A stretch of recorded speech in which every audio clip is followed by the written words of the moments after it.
India is seeking to oust China firms from sub $150 phone market. That's huge news. This was published a little while ago, August 8th, but I didn't have a chance to talk about it yet.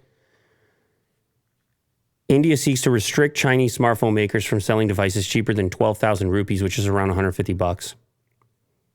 They want to boost up the domestic industry, which is now in that price point dominated by Chinese brands like Xiaomi, Realme, you know the likes, and Transsion. The move is aimed at pushing Chinese giants out of the lower segment of the world's second biggest mobile market, according to people familiar with the matter. It coincides with mounting concern about high-volume brands like Realme and Transsion undercutting local manufacturers. They said, they've had a play on this for a while now. This idea of, okay, smartphones in India, here's all the incentives to bring jobs to India, to do local manufacturing, to somehow discourage, via tariffs and such, imports, and instead try to boost its domestic market. Like, it's pretty well documented at this point. That part of the market, sub 150 or sub 12,000 rupees, huge part of the market, Will. Yeah. Exclusion from India's entry-level market would hurt Xiaomi and its peers, which in recent years have increasingly relied on India to drive growth while their home market endures COVID-19 lockdowns, crippled consumption, etc.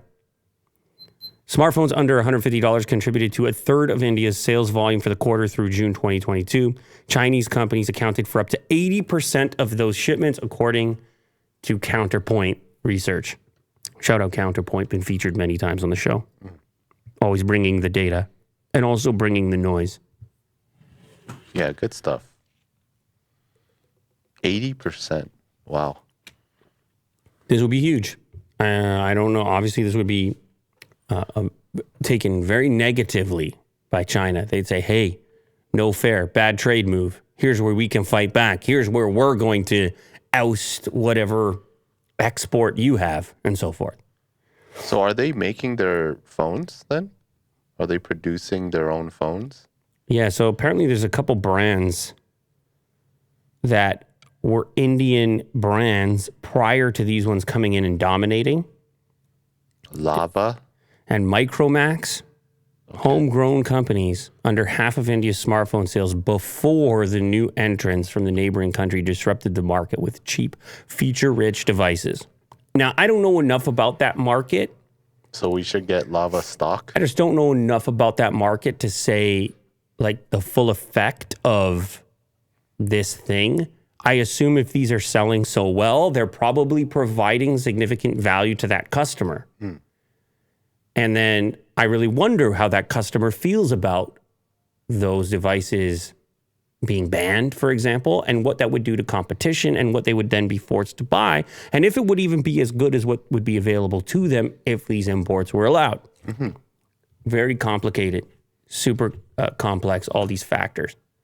Like those people might think it's a good economic policy because then they might have more job opportunities because it's this homegrown thing.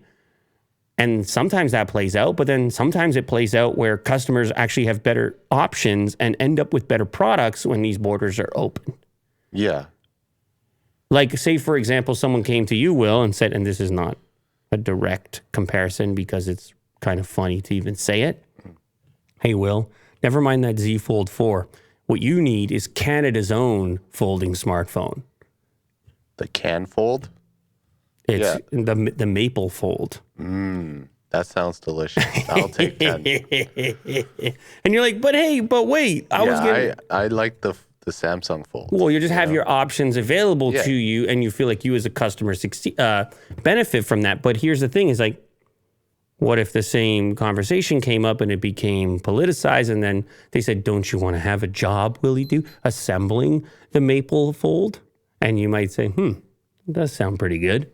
A guilt trip? It's not really a guilt trip. I mean, there is... Well, it's putting more, I guess, pride into... Well, pride in politics, absolutely. There's a thing going on there, but there is an actual effect. Somebody will get paid to assemble that Micromax phone. And it might be your brother or your nephew or whoever. Sure, yeah.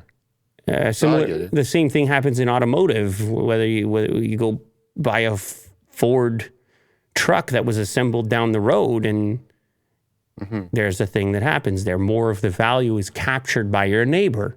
I would imagine also like if someone uses like Xiaomi phones their whole life, and all of a sudden there's like a ban for it, and then it's like, that's not really fair. Well, it might make you want it more. Sure, yeah. You might say, you know what, I'm about to buy 10 of them You know, because you're telling me I shouldn't have it. So very complicated stuff, okay? Definitely.